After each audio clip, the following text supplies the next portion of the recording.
Have you ever lost a loved one? If so, you're going to want to watch today's video when I sit down with my dad and have a conversation about going through grief. That's coming up next.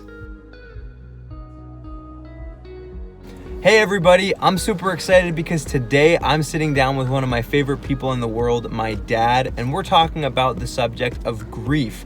Grief, I think, is a really important subject to talk about because really it's something that everybody will go through at some point in their life, and if you've ever been through it, you know it's confusing and it's emotional and it's difficult, and so we thought that we'd have a conversation about this, and I'm really excited for it. But before we get started, maybe you could just tell us a little bit about yourself, Dad.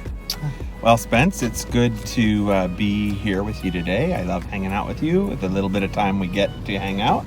Yeah. And I'm super proud of your podcast, so proud to be a guest on it today. Yeah, it's awesome.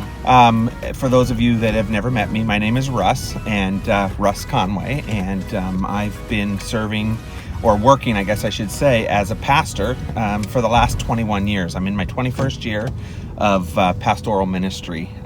10 of those, almost 10, were spent as a lead pastor. And so that's basically a little bit about me. About a year and a half ago, I think we're about 18 months out of it, our family would be devastated by the news that our oldest son died by suicide. We were away at the time. It still catches my throat a bit when I say it. We were away, and we got the call that he had attempted to take his life. And we knew that he had been struggling for 4 or 5 years. It had been a journey we'd been on together. And, in the recesses of your mind, you wonder if it's possible that could happen, and you always hope that it won't. But on this day, the inevitable happened. Suicide had hit our home, and we were basically just thrust face first into a storm, a raging storm of grief. You don't know what to say. You just start making your way. Yeah. And so that happened last year, March of 2018. And the last year and a half have just been, all of us, in our own ways, making our way through to where we are today. So having gone through grief yourself in a very real way, you, Mom, myself, our family, you've obviously experienced it firsthand now. But even on top of that, having some 20 plus years of pastoral ministry experience, walking with other families through the grief process, I know that you've obviously learned a lot just about how to grieve in a healthy way. And so the main question that I was hoping to ask you today and just have a conversation about is this: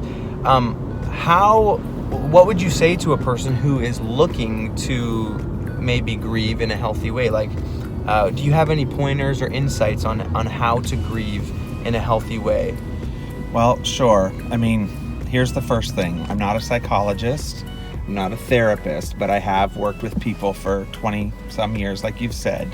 I've walked with a lot of families through grief, through the loss of people at various stages and even tragic parts of their lives. But what I was cognizant of last year is that everything changed when it hit me personally. It's one thing to walk with other people and to journey with other people through it, but when it hit my heart and my home, and I was the one that was dealing with this tragedy, all of a sudden, I was looking for that sort of kind of like lifeline to hold on to, that when you're feeling like you're drowning, you're madly looking for a lifeline. And for a while, that's what it felt like. So I just start by saying there's a couple of things that I'll put it this way, I am still learning. Right. Because I think it's important to understand that grief is a journey, and you can't assign the start and the end to it. Wow, it would be great if you said, you know what, I want to be finished now. I'm done now. It doesn't really end. It doesn't necessarily end. More so evolves.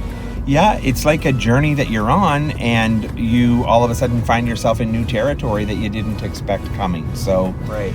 I think that I would say at the very, very beginning, it would be really nice if we could say for someone looking to grieve healthily, well, when grief hits you, you're usually knocked right off balance when loss, I guess we should say when loss hits you, especially if it's tragic circumstances. So the first thing that I would say is you have to take time. I had to lean into it.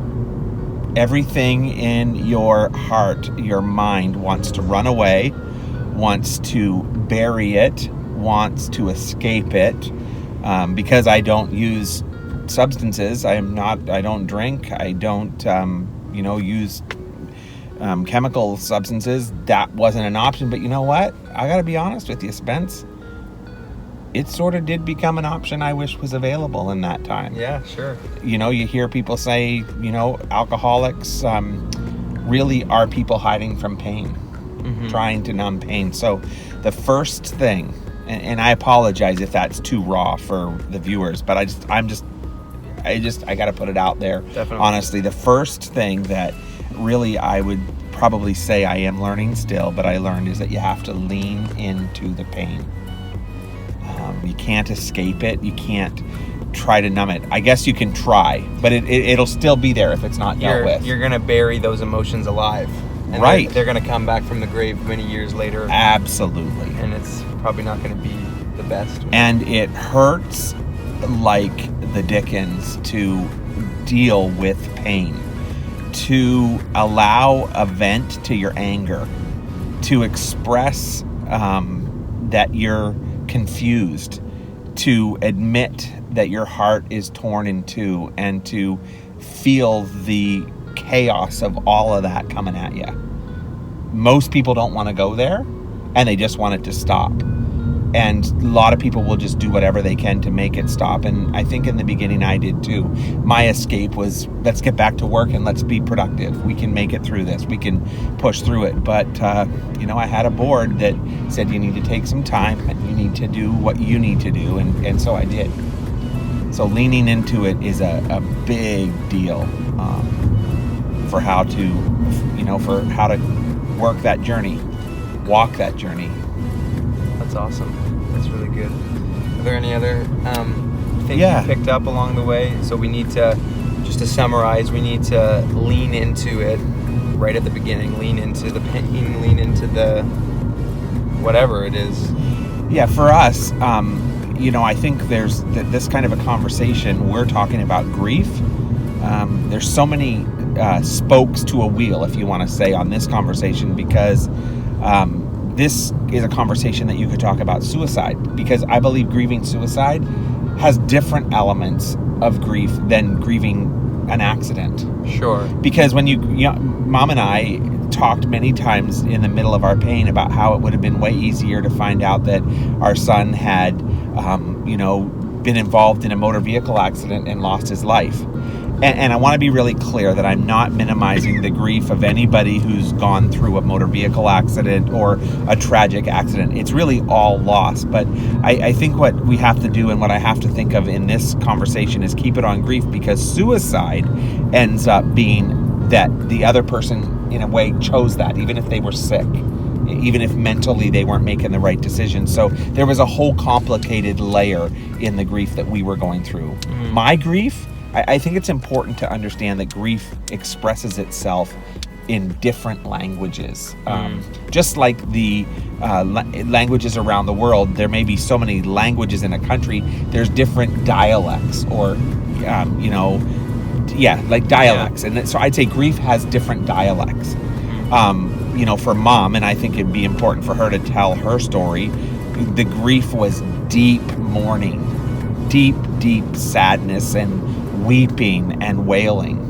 I really didn't have that experience. I had a couple of times during the night when it would hit me hard and I would cry alone, but for the most part, grief really yelled guilt to me. Right. The weight of guilt was so heavy and suffocating that I thought I'd die from that. Just, and that very well could be because of the kind of grief we went through. Right. So I just think it's really important to understand that grief has different dialects. What would you say about the place of community and the place of just like relationship in the grief process? Like Is that important? It's not only important, it's important, but it's so important for people in a community to be intentional when they're attempting to support someone who's going through grief, because a lot of people will tend to pull away. They don't know what to say. Have you ever had somebody who lost somebody close and you're like, I don't know what to say? I feel like I shouldn't say anything. I feel like it's awkward. As someone who went through it and is going through it and realized, thank the Lord, we had a pastor that was looking after the church during that time, my associate, who pretty much coached our congregation through the way to grieve with us. And so I think it's really important, if you want to support somebody in grief, that you don't, ask sort of these questions that come more comfortable to us. How are you doing today? Because it's a real hard thing for us not to say, you know what? I'm doing really crappy. Thanks for asking. How would you be doing? Yeah. To freak out on your podcast. I can't tell you how many times I wanted to snap at people who would ask me stupid questions like that. And I know that it meant well. And then the people that are mercy people and they really want to help you, but they go into elaborating on how the loss of your child is, really not to be sad over, because thank God they're in heaven. And you want to say, you know what? I don't want them to be in heaven. Thank you very much. How about you send your child to heaven? Do you remember those feelings? Yeah.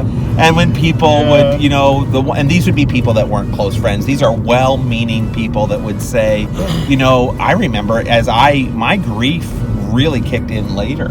And it freaked me out because I all of a sudden started, I got off track, but another dialect of grief is fatigue. I just started to feel like I couldn't make it through a day awake. I was waking up tired. I was going to bed tired. And so in part of my therapy, as I was walking with a therapist through it, he reminded me that this is all part of grief's language. For some people it's crying and sadness. He said, you are working and back to work. I think I went back to work 2 months after the funeral.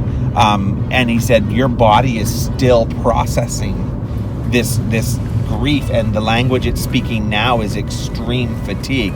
But in the middle of that, there were people, a lot of people move on when they're not in the middle of, they're very sad for the family and all of that, but they've moved on. They're back to work. And when they're very uncomfortable when someone's open about the fact that they might still be grieving. And I'll never forget this well-meaning elderly gentleman that told me he wanted to just encourage me, wanted to sit with me for a few minutes, and he just said, Russ, we've all been through really bad things, and there's a time you just have to get over it. I was just going to say, when you were talking about, I had somebody say that to me, oh, that was tough, but you'll get over it. And I'm thinking, get over it? What? I think it's so important to be careful of the words that we say. Even meaning well, you can mess up comforting. And so here's what we've learned. Mom and I are very, very careful now when we hear of someone's tragedy. We tend not to enter the situation with words. We walk in and we offer our arms, a shoulder to cry on, just to say, I'm sorry. I'm so sorry. And I had good friends. They just came over and they said, dude, I don't know what to say. I'm just really sorry. And that's all I needed. I didn't need anybody to tell me why God decided it was time and why it was better and you're going to get through. I just at that point needed someone to sit with me in the pile of mud that felt like it was suffocating me and say, I'm so sorry. Right. And I'm here. So that's really, really important for grief. And I guess part of this, man, we could do 2 or 3 conversations, because I realize right now that I've gotten off of dealing with grief and talking to those that are, trying to comfort someone who's grieving. And, that's good. But that is a big thing there. The other thing, I guess I'd say, going back to dealing with grief, you lean into it. But you have to respect, in a case like ours, Mom and I both lost our firstborn son. Right. You lost your oldest brother. Tristan and Morgan lost their oldest brother. And we all know he had a huge personality. We all know he struggled huge. Everything he did had huge personality to it. So we lost someone huge in our life. But what I think is important for all of us is no one could dictate the grief journey for any of us. I remember Mom and I stood in our bedroom. I was struggling so much with guilt, and some kind of mind games were happening in my head that Mom was mad at me because she actually thought I was responsible. This is not true. This is just what I was going through. So that was causing me to withdraw from her a little bit, and I didn't know how to get through her deep grief. I remember times when Mom was in bed and just wouldn't get up, and all she would do is cry, and I couldn't make it through. So it was tempting me to just pull away, and we took hands in our room. I remember right where we were, right by our dresser, and we said, you know what? Let's make a promise to each other to respect each other's grief journey, because Mom's was Garrett's mother. She bore him. She carried him for 9 months. It was the first baby that made her a mom. Right. I never went through that part of it, but I was his dad, and just by virtue of our gender, men and women grieve differently. And it didn't mean Mom was grieving right and I was grieving wrong. It just meant that it was being expressed through our personalities differently. And we really began to understand that you can't dictate, again, going back to the dialect that grief is. It's going to be a lot by your personality. One of our sons, we don't need to name the names here, but one of them pulled away and went into a hole for 6 weeks. Not a literal hole, obviously. And we knew what was happening. He doesn't know how to process. And then he kind of came up. Another one went right back to work. And then that hit him hard, weeks and months later. Yeah. So I think that grieving, it expresses itself a lot by who your personality is. Yeah, I know for me, I'm an external processor. I have to talk things out. I wonder where you get that from. Yeah. But so literally within the week of Garrett passing away, I think like the day or the second day after, I was out at a coffee shop with a mentor friend of mine, just talking it out, just reasoning it out. And for me, and when you talk about the dialects, I had to go out and just talk to somebody about it. A lot of people were just helpful in just offering a listening ear and just sitting down and listening. They weren't giving me advice. They weren't telling me what to think. I just, as an external processor, needed to go talk about it with somebody, because if I didn't talk about it, I would blow up on the inside. Yeah. As you know, that's how I'm shaped. I'm external. I think that you find your outlet and you travel that road. The outlet is like the vehicle, unashamedly. One of the things that helped Mom and I to grieve was to be very vulnerable and be very open with our story, appropriately so. Obviously, when someone dies by suicide, there are correct ways to discuss that in public. Like one of the things, you don't say our son committed suicide. That makes it sound like they committed a crime. So we learned that there's language for that.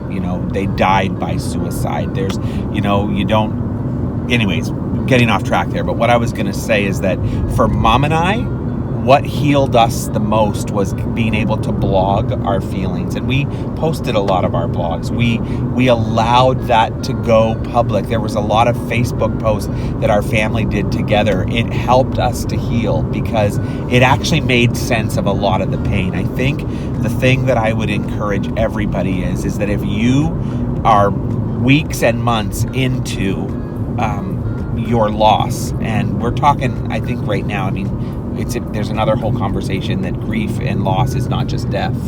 There's other losses in our lives. Right. But it's important to understand that the way that the heart processes loss is through grief. And if you don't allow grief, remember, in one of its dialects, to process through, your heart will be prone to getting depressed. I can honestly tell you, I think I can speak for all of our family, none of us are battling depression. No. Here 18 months later. No, I remember saying to Sarah, no matter, obviously we need to go through this and allow grief to do its good work, but I just remember saying, I'm not going to let this steal our joy. Right. Which isn't to say that, I was trying to, be, it wasn't like a denial of the feelings. It was just to say, like, long term, this is not going to like cause like us to like, you know what I mean? Like, and I think that's because we all decided together to. You said let grief have its work. It's travel the road of grief. It is a treacherous road. It is a road of pain, but it is a road that is necessary to travel. right. And it's if you don't, there's a scripture in Ecclesiastes 7, I think, around verse 3. Yeah. And it says, and I'm going to just paraphrase, but it says that sadness is better than laughter. Because, and I'm saying it in the wrong way, but this is the part I want you to hear. Because by sadness of countenance, the heart is made better. And when you really understand the context of what's happening there, that's not, a scripture to be interpreted that says, oh, well, it's much better to go around gloomy and not laughing all the time. The Christian life is a serious business. That is totally describing the grief process. That if you cut yourself off from that process, you don't allow the loss to penetrate your heart and for your heart to grieve what's gone, that you are prone to depression. And the heart becomes heavy. And so I would say my heart is not heavy today, 18 months. I would say specifically this week, it's interesting that this is the week you asked me to do this.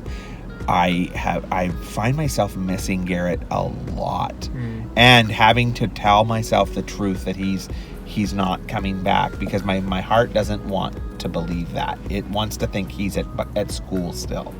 Because Garrett would be gone for 6-8 months at a time before he'd come home. And this Christmas he'll be back. And then I have to tell my heart, no, he won't. And sometimes that brings on, a 20-minute barrage of grief. And you know what? Instead of, smarten up, you should be over this, I just take a walk.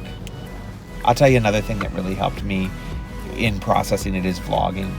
And I haven't shared those. I only have a few that I've kept, but we talk about how journaling helps you speak the language of the heart. Well, when you're out in the middle of that and processing, it's hard to remember. You're not going to write on your hand, or you don't have a journal. So I just started taking my phone and walking with my phone and just talking and having a conversation. And then I found weeks later when I would replay it and watch it, I would, wow, that's where I was. But I feel like I've moved through that. People talk about getting over it. I don't think you get over it. You move through it.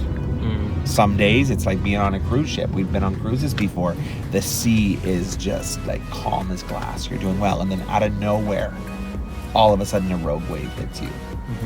So, leaning into the grief, understanding that there's different dialects, respecting the people in your family, that just because you grieved a different way than I grieved, it's okay, and making room for that grief. I feel like a good thing to do is like you don't need to compare your, like, especially in the family context anyway, you don't need to compare your grief to another person's grief and feel bad that you feel this way.